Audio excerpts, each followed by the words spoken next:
Candidates with pending disqualification cases will not be proclaimed. That's what COMELEC Chairman George Garcia declared yesterday after issuing yet another show cause order against two local candidates. Dismissed Mayor Attorney Kevin Anarna of Silang Cavite is now being asked to explain after making a controversial joke about solo parents.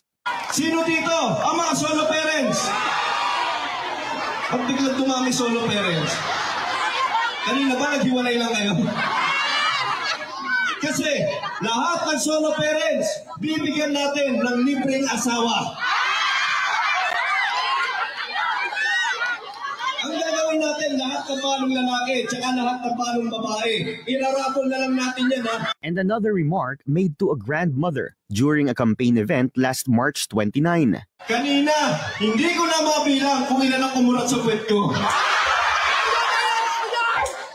Meron pa kanina si Lola, alam nyo, first time ko, nangyari po sa kampanya, si Lola nilaplap pa ako. Anarna was previously dismissed by the Ombudsman last year due to his alleged involvement in a corruption issue. He currently faces a pending disqualification case at the COMELEC. But according to Chairman Garcia, this did not influence their decision to issue a show cause order. Siguro po kung hindi kayo masasaktan, para po naman wala tayong lola lahat. At saka yung mga kababayan, kung wala tayong nanay, mga kapatid, ate o kaya naman mga tita o kahit mga kakilalang mga kaibigan, hindi ko po alam talaga kung bakit kinakailangan may ganitong klaseng pagsasalita.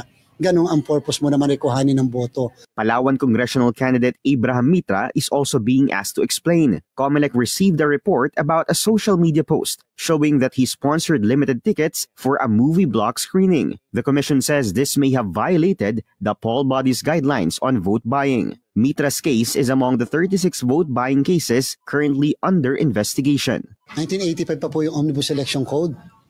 Mas ang iba po dyan ay mas matagal pa yan kaysa doon sa edad po natin. So sigurado naman po, alam ng lahat yan.